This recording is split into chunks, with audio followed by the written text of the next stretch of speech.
Weekend preview. Weekend preview. Oh. Sorry. Forgot this was the Friday show. The Friday show. Welcome back, you guys. Welcome to the Friday show. This is indeed the calm show here. This isn't the Tuesday show. This isn't Who's Number One. This is the weekend preview.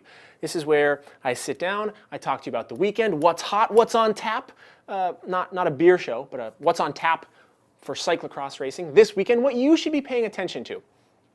And this weekend, I think you should be paying attention to the Cincy 3 races. The Cincinnati 3-Day Cyclocross Festival in Cincinnati, Ohio. It is going to be 3 days of awesomeness. Not 1 day, not 2 days like a typical weekend, but that's right, 3 days of awesome racing action. Let's get right to it. Let's preview all 3 days. First off, the weather. Honestly, I'm getting a little sick and tired of the perfect fall weather. We're looking at mid-50s, high 50s, low 60s with 10% chance of rain for all 3 days. That's fine. It's going to be beautiful. The spectators are going to come out. They're going to bring their families. But honestly, what's a guy got to do to get some rain, some mud, some snow, something different? I mean, it's snowing in half the country right now. It feels that way. Whatever. The weather, it's going to be beautiful. Come on out. Bring your family. Come on out and race yourself. It's going to be good. Let's talk about the course. What do you want me to tell you?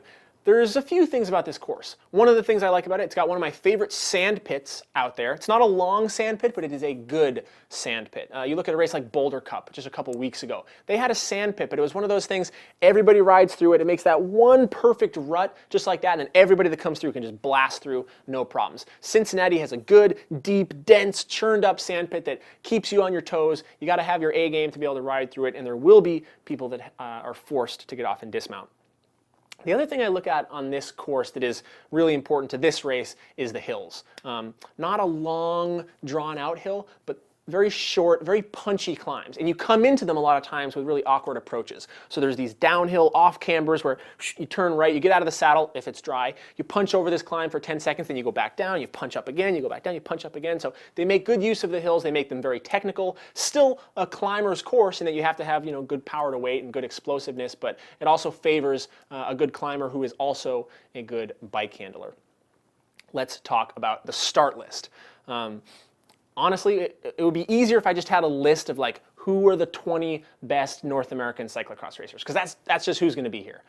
In fact, I do have a list like that. It's over on the Tuesday show. Who's number one? BehindTheBarriers.tv, whatever. You guys can check that, but seriously, check that out. Start sheets down below if you're watching this on our site. Somewhere else if you're watching this on another site, but literally they will all be there. Not all of them. Katie Compton won't be here, but the women's race, for instance, going to be an awesome women's race. Katarina Nash, one of your top-ranked riders in North America, she will be there, making her debut after winning those 2 races at Providence a few weeks ago.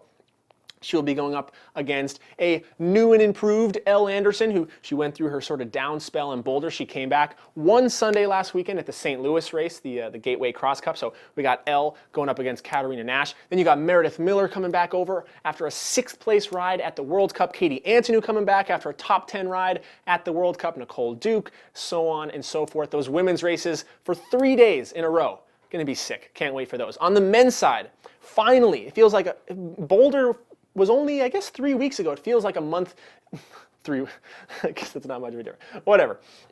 Boulder feels like it was a long time ago. It has been a while since we've seen the top racers all in attendance on the same day in the same place. We will get that for 3 days in a row in Cincinnati. We have Tim Johnson coming out. We have Jeremy Powers coming out as well. Saturday, I haven't mentioned yet. It's 3 days, but Saturday is the C1, the very important race. More points on the line in terms of UCI points. There's triple the points on the line for the USA Cycling Pro CX calendar. That's huge for these guys. $40,000 prize purse at the end of the year. Triple the points for the C1. There's only, I think, 5 or 6 C1s in the US. So we got Powers, we got Johnson, we got Trebone, we got Ben Bairden, who's one of the few riders who has raced in these last couple of weeks. He just took 2 back-to-back wins at the Gateway Cross Cup. Zach McDonald's coming on to some good form. Cody Kaiser's coming on to some good form. Seriously, the list is endless. Go ahead, check out, if you're on BTB TV, our website, check out down below. We'll have start sheets, we'll have weather reports, the whole 9 yards. Before we go, let's talk about it. The SRAM key to the race. Bring it up. The SRAM key to the race. The key to this race is going to be stamina. I don't know. Does that make sense? All races, I guess, they require stamina. But this race, I mean, we're doing 3 days. 3 days in less than 72 hours. You're racing Friday night. Then you're racing Saturday afternoon. Then you're racing Sunday afternoon. That's a lot of bike racing. 60 minutes for the elite men. If you're going that hard on every one of those climbs, do it 3 days in a row, that's a lot. So, the key to the race. I feel like we've done a different iteration of this on a number of weekends as our key to the race, but it is very important in a sport like cyclocross where you're racing multiple days. So how you manage those efforts. Specifically Friday night, I think you're going to see a lot of guys maybe easing off if they're not having a good night to save it for Saturday's C1. On Sunday, it's going to be a free-for-all. Whatever you have left, whoever still has something in the tank, I think they're just going to go for it. I think we're going to see some very good battles. You guys will be able to watch all of those battles and all of the cyclocross content that your heart desires right here or over there on behindthebarriers.tv. Check it out. We've got great shows. Monday, the new Behind the Barriers is awesome. Tuesday, we had a good Who's Number One this week. We got BTB Presents. We got the Weekend Preview. We got How the Race Was Won. We got a whole bunch of shows. We have so many shows. It is so good to see you guys again. Let's go. Let's go to Cincinnati. Let's wrap this up. I got my swivel chair. I'm going to bring this swivel chair with me. We're going to go to Cincinnati right now. Thank you for joining us. I want to throw this pen. Can I throw it? Didn't work at all.